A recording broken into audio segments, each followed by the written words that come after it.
கொடுத்துட்டு அவனே ஒரு ஜல்லிக்கிட்டா அவனே ஒரு மக்களே உள்ள இருக்க மாட்டாங்க. யார் யாரும் வந்து நடத்திட்டு இருப்பாங்க.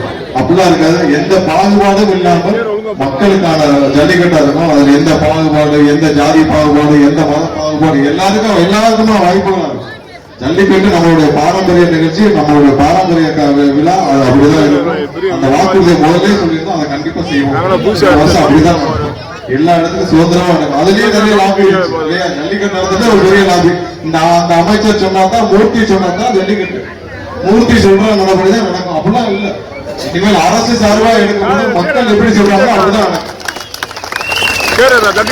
எந்த மூர்த்தியும் உருவாக மாட்டார்கள். இனிமேல் எந்த கட்சியிலும் மூர்த்தியும் இருக்க மாட்டாங்க. இதே மாதிரி நம்ம கட்சியிலும் அந்த மாதிரி யாரும் செயல்பட மாட்டாங்க. உங்களுக்காக எப்போ இப்ப எப்படி இருக்குமோ நினைச்சிருப்போம். இப்படி இருக்கும் போதுதான் எங்களோட நிர்வாகிகள் கடைசி வரைக்கும் இருப்பாங்க.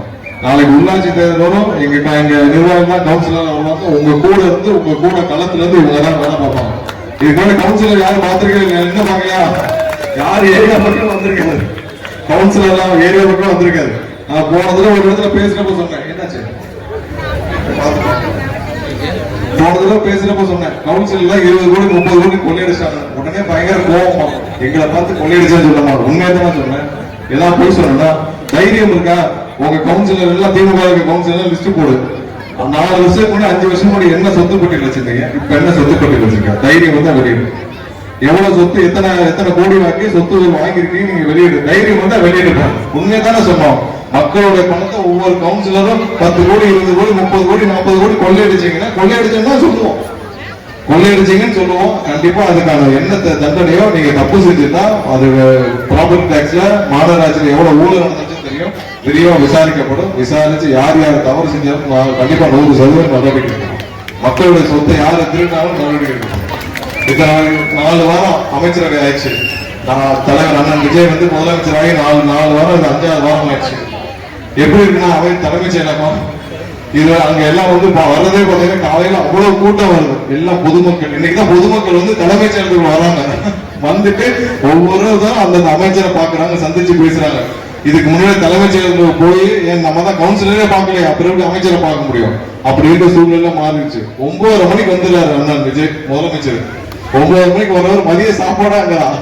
இது வரைக்கும் முன்னெல்லாம் தலைமைச் செயலகத்தில் யாராவது வந்தாங்கன்னா காலையில வந்துட்டு ஒரு மணி நேரம் இருந்துட்டு ஏதாவது நிகழ்ச்சி ரிப்பன் கட் பண்ணிட்டு நிகழ்ச்சியை முடிச்சுட்டு கிளம்பிடுவாங்க. அப்புறம் வீட்டுல அவங்களோட சொந்தம் பந்தம் அண்ணன் தம்பி இல்ல மகன் மருமக அப்படிதான் வந்து அதை ஆட்சியை அப்படிதான் மேனேஜ் பண்ணிட்டு. ஆனா இப்ப அப்படிலாம் இல்ல. 100% மக்களுக்காக ஒவ்வொரு நேரமும் பாடுபட்டு இருக்கிறார். கண்டிப்பா நாங்களும் அப்படிதான் வேலை பார்ப்போம். அடுத்த வாரம் உள்ளாட்சி தேர்தலே எங்களுடைய மக்கள், எங்களுடைய நிர்வாகிகள் உங்களுக்காக வந்து நிற்பாங்க. உங்களுக்காக களத்துல வந்து நிற்பாங்க. கண்டிப்பா எல்லா வேலைகளையும் உங்களுக்காக செய்வோம். மீண்டும் நீங்க எல்லாம் வாக்களிச்ச உங்க அனைவருக்கும் என்னுடைய நன்றியை தெரிவிச்சுக்கிறேன். செய்ய வேண்டிய வேலைகள் நிறைய இருக்கு. உங்களுக்காக என்ன ஒரே நிமிஷம் பசங்க தான் கோவப்படுறாங்க பசங்க. கண்டிப்பா செய்ய வேண்டிய வேலைகள் நிறைய இருக்கு. ஒவ்வொரு நாளும் எல்லா துறை அமைச்சரும் வேலை பார்த்துட்டு இருக்கோம். சீக்கிரம் எல்லாத்தையும் சீரமைக்கிற வேலைகளை பண்ணுவோம். மீண்டும் வாக்களித்த உங்கள் அனைவருக்கும் என்னுடைய நன்றியை தெரிவித்துக் கொண்டு இப்ப அடுத்தடுத்த ப்ரோக்ராம்கள் நலத்திட்டங்களுக்கு எல்லாம் வழங்குவாங்க.